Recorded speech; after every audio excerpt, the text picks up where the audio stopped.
Assalamualaikum warahmatullahi wabarakatuh. Perkenalkan, nama saya Windy Anggriani dengan NIM C1C01947 dan rekan saya Nelda Afrita dengan NIM C1C01965. Kami dari kelas S9 dengan mata kuliah perilaku konsumen dengan dosen pengampu Bapak Dr. Andang Fazri STMM. Di sini kami akan menjelaskan materi perilaku konsumen di dalam persaingan bisnis. Baiklah, kita akan masuk pada materi yang pertama.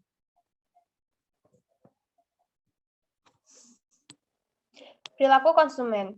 Menurut David Laudan dan dalam Anwar Prabu Mangkunegara tahun 2002, perilaku konsumen diartikan sebagai proses pengambilan keputusan dan aktivitas individu secara fisik yang dilibatkan dalam proses mengevaluasi, memperoleh, menggunakan atau dapat mempergunakan barang-barang dan jasa. Perilaku konsumen juga dapat diartikan sebagai tindakan-tindakan yang dilakukan oleh individu, kelompok, atau organisasi yang berhubungan dengan proses pengambilan keputusan dalam menggunakan barang-barang atau jasa ekonomi dapat dipengaruhi oleh lingkungan. Anwar Prabu tahun 2002. Sedangkan menurut Paul Peter mendefinisikan bahwa perilaku konsumen sebagai interaksi dinamis antara pengaruh dan kognisi, perilaku dan kejadian di sekitar kita di mana manusia melakukan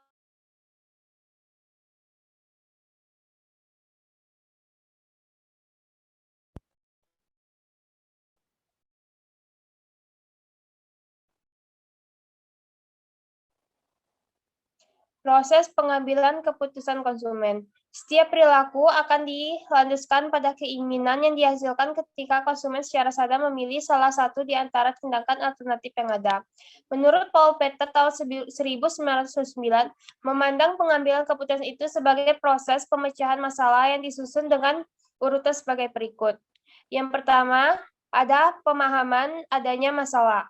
Konsumen menyadari adanya perbedaan yang dirasakan antara status hubungan yang ideal dan yang sebenarnya. Kedua, ada pencarian alternatif pemecahan. Konsumen mencari informasi yang relevan dari lingkungan luar untuk memecahkan masalah atau mengaktifkan pengetahuan dari ingatan. Ketiga, ada evaluasi alternatif.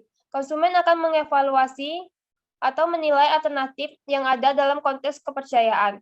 Keempat, ada pembelian. Konsumen akan melakukan pembelian atas alternatif yang dipilih. Dan terakhir, ada penggunaan pasca pembelian dan evaluasi ulang alternatif yang dipilih.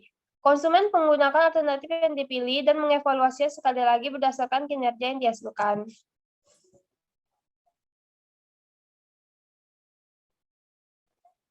Faktor-faktor yang mempengaruhi perilaku konsumen.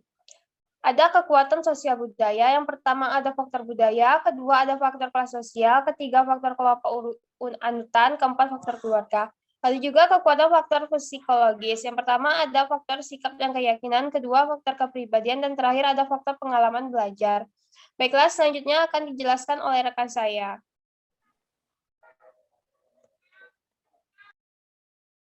Baiklah, selanjutnya perubahan perilaku konsumen. Menurut Lazar Ramkhanat pada tahun 2001 menyebutkan perubahan perilaku dibentuk oleh faktor-faktor sebagai berikut. Yang pertama, tidak ada lagi perang besar. Yang kedua, tidak ada lagi depresi yang luas. Yang ketiga, lebih makmur. Yang keempat, angkatan kerja berpendidikan lebih tinggi. Yang kelima, banyaknya pekerja wanita.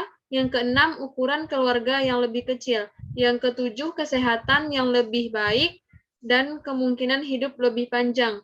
Yang kedelapan, aktivitas mencari informasi lebih banyak. Dan yang kesembilan, populasi yang mobilitasnya tinggi.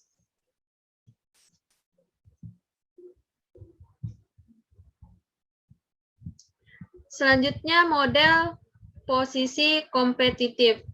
Posisi kompetitif perusahaan di pasar yang diperoleh pada waktu tertentu biasanya secara langsung mempengaruhi kemampuan perusahaan yang bersangkutan untuk memenuhi kebutuhan dan keinginan konsumen. Secara umum, posisi kompetitif dinilai berdasarkan jumlah dimensi yang berpengaruh pada yang pertama, kinerja pasar, yang kedua, kinerja laba. Sedangkan menurut Brown dalam Chandra pada tahun 2004, kedua dimensi tersebut dapat diklasifikasikan ke dalam 4 kategori, yaitu yang pertama, struktural position, yaitu posisi ini mencangkup evaluasi tersebut struktur industri, struktur pangsa pasar, dan posisi pangsa pasar perusahaan. Yang kedua, strategi position, yaitu posisi strategi perusahaan tercermin dari caranya menghadapi kekuatan-kekuatan pesaing dan menciptakan keunggulan kompetitif. Yang ketiga, market position, yaitu mengacu pada pengangkutan dan persepsi pasar yang sesuai dengan posisi perusahaan di pasar yang dimasuki yang menyangkut keberadaan dan produk perusahaan dibanding dengan pihak pesaing. Yang keempat, resource position, yaitu target perolehan probabilitas dan penguatan kekuatan sumber daya dalam posisi kompetitif merupakan kepentingan internal dari perusahaan yang harus senantiasa dievaluasi secara terus-menerus. Selanjutnya, implikasi dalam menghadapi persaingan. Dalam praktek, pada hakikatnya, strategi pemasaran merupakan pertimbangan bagaimana perusahaan menyelesaikan masalah dalam menghadapi persaingan. Pertimbangan yang perlu dilakukan akan sangat tergantung pada 3 faktor Faisal pada tahun 1990, yaitu ancaman yang timbul di pesaing baru yang menghasilkan barang dan jasa sejenis. Yang kedua, adanya perusahaan lain yang menghasilkan barang dan jasa substitusi. Yang ketiga, yaitu rival. Adapun kunci bagi pertumbuhan serta kemungkinan untuk dapat bertahan hidup, yaitu memilih salah satu posisi yang kurang peka dari setiap faktor tersebut. Dalam hal ini, perusahaan memiliki sejumlah posisi strategis, yaitu yang pertama, strategi pemimpin pasar, yang merupakan suatu strategi yang sifatnya untuk mengantisipasi, yaitu ingin menguasai dan mengendalikan evaluasi persaingan. Biasanya pendekatan yang demikian hampir terdapat dalam setiap bidang usaha perusahaan.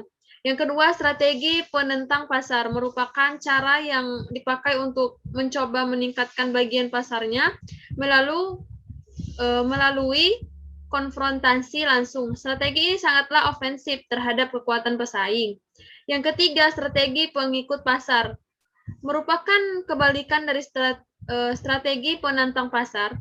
Perusahaan tidak melancarkan serangan, akan tetapi perusahaan untuk tumbuh dengan menarik sebagai dari konsumen baru agar mau membeli produk miliknya ataupun dengan melemparkan produk ke kelompok bagian pasar yang lain. Selanjutnya yaitu strategi pembagi pasar, di mana pasar dibagi menurut segmen tertentu yang bersifat lebih khusus lagi. Selanjutnya, kepuasan konsumen.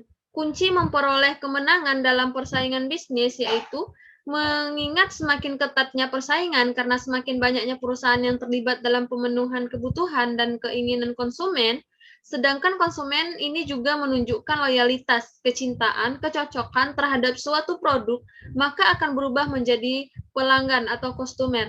Oleh karena itu, untuk perusahaan harus menempatkan orientasi pada kepuasan konsumen maupun pelanggan sebagai tujuan utama. Untuk dapat menciptakan para konsumen merasa puas, perusahaan harus mengetahui hal-hal yang menyebabkan terciptanya kepuasan konsumen. Menurut Tjiptono, pada tahun 1997, terciptanya kepuasan pelanggan dapat memberikan beberapa manfaat.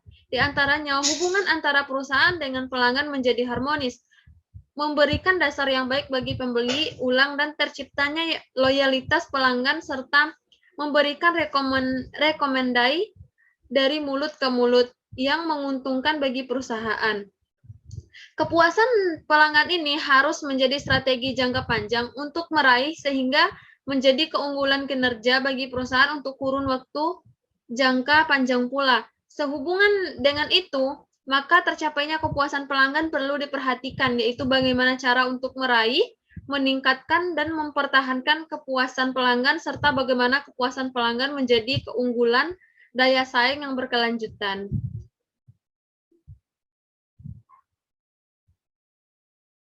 Baiklah, sekian presentasi dari kelompok kami. Semoga apa yang disampaikan bermanfaat. Saya akhiri. Wassalamualaikum warahmatullahi wabarakatuh.